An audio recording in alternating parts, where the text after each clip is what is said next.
that next week, and we're kind of like, you know what? I think we can make a shot at that national record. And so we put that on our calendars pretty early, and it was the right group of kids, right mentality, and the right opportunity. You know, it's a huge meet.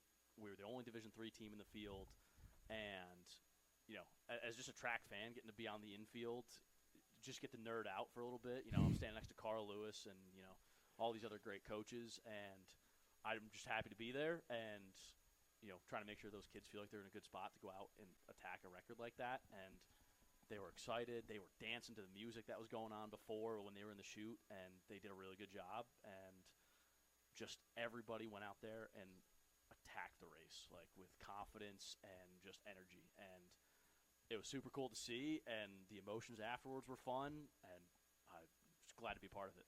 It was very cool. I was in the softball dugout as we had just hosted a softball game, and I pulled out the computer to watch it.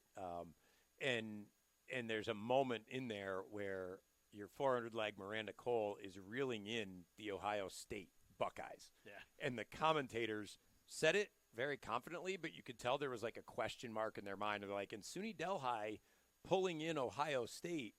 And then it cut to a shot of them coming into the exchange, and it's Ohio State and SUNY Delhi right there next to each other. And, you know, I've been down to Penn Relays multiple times as a coach. I've taken relay teams down there. I think one of the hardest things as a coach can be being very excited and nervous for something, but not conveying that to the athletes, right? Like you have to be that stalwart confidence where they can be like, look, coach is confident. We got this. Like he believes in us. What's really going on in your mind under the surface there in that moment where outwardly you're showing them confidence, but what's going on inside? Get the baton around, get the baton around, get the baton around, get the baton around. I just, you know, trying to, like, convey that I'm enjoying the moment, even though I'm sweating far too much for the moment, you know, just too nervous, too excited. But trying to make sure that those kids just feel like, yeah, we're ready. Like, if we weren't ready, he'd be freaking out right now.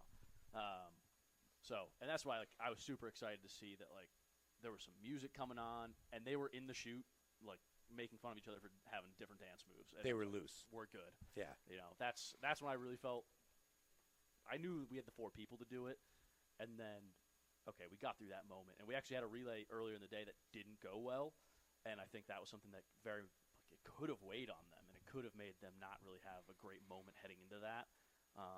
But they left that at the door and just enjoyed themselves.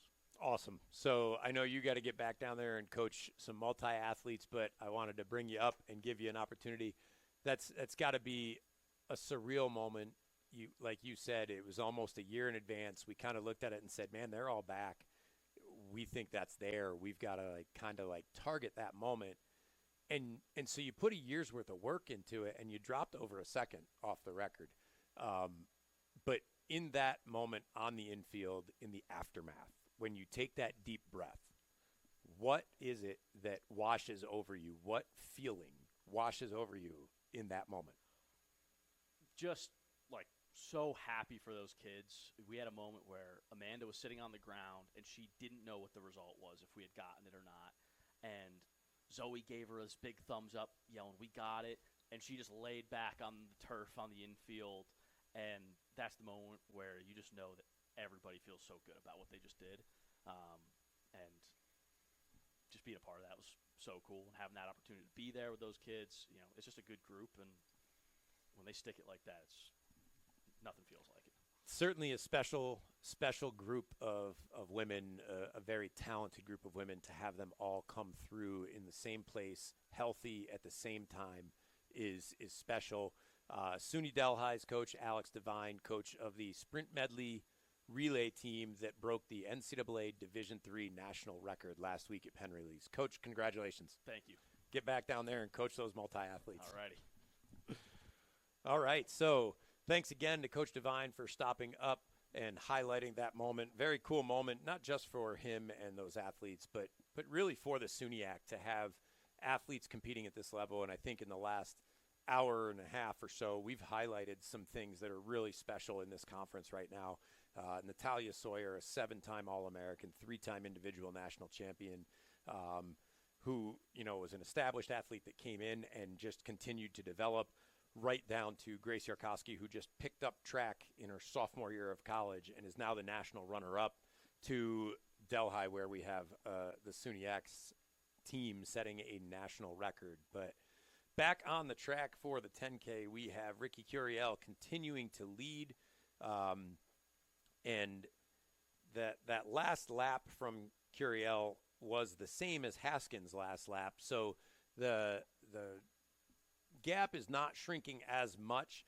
The lead is down from about 100 meters to around 55, so Haskins has cut it in half, but he's running low on time. There's 3 laps to go.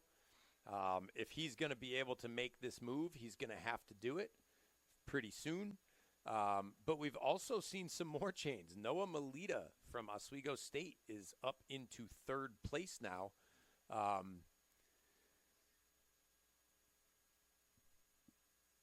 Sam Van Auken is in 4th, and Brandon Mulholland is in 5th. So more than in the women's race, there's been some shifting and changing.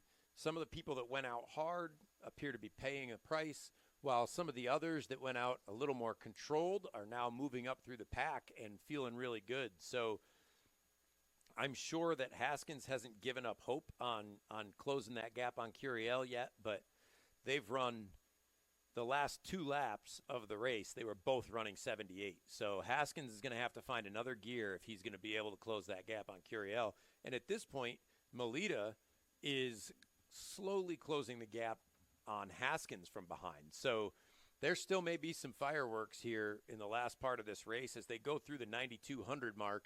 And Curiel lost a second on that lap. He's been clipping 78s, and now he runs a 79. So Haskins made up 2 more seconds in that lap. With 2 laps to go, leads down to about 40 meters. Still a lot of work to do in 2 laps.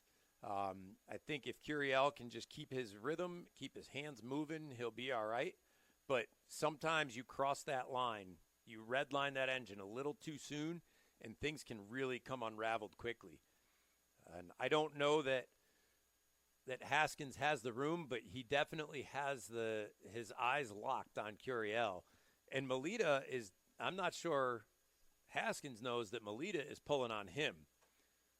So this could get interesting over these last 2 laps. They're coming in actually with 1 lap to go, and Haskins has not been able to close that gap any further on Curiel. So Curiel is going to have to hold it together for 1 more lap. Melita, you can see the strain on his face. He has definitely got his eyes on Haskins. He's about 30 meters, maybe 25 meters behind. Curiel was able to rally there. About 20 meters between Haskins and Melita. Curiel was able to rally to a 78. Haskins comes through in 77. So he is still gaining, but just not gaining enough. He's chipping away at a second or 2 seconds per lap, but the lead is 7 or 8 seconds. And I just don't think he's going to have enough ground to make it up. And Curiel is now with 200 to go, finding that gear. He's finally feeling the pull of the finish line. I think that Haskins has done enough to get away from Melita. And so Curiel coming around the final curve, entering the home stretch on his way to the 2026 SUNYAC individual title in the 10,000 meters. Strong run from him. Going to run just above 32 minutes on this cold night, starting to spit a little bit of rain. So he is in, and now halfway down the straightaway, we have Alex Haskins coming in, and Noah Melita from Oswego will be the 3rd place finisher right behind Haskins.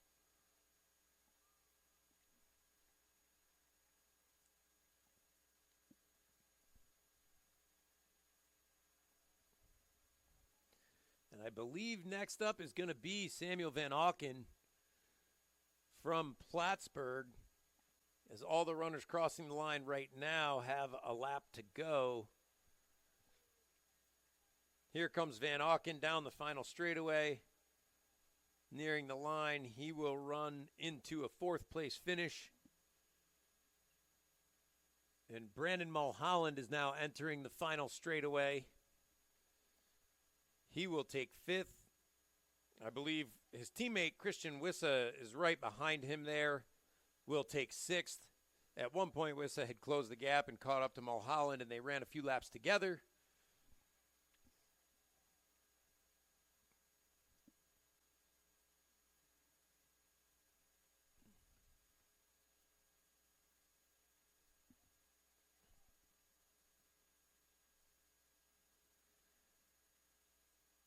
Crossing the finish line right now.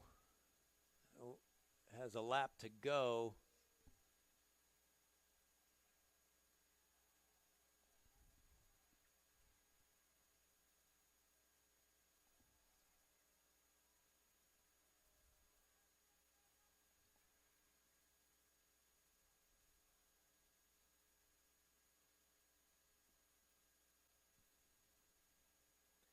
I believe that's Donnell Davis crossing the line just behind Vincent Smaldone.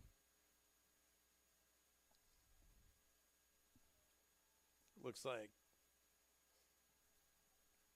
Daniel Patrick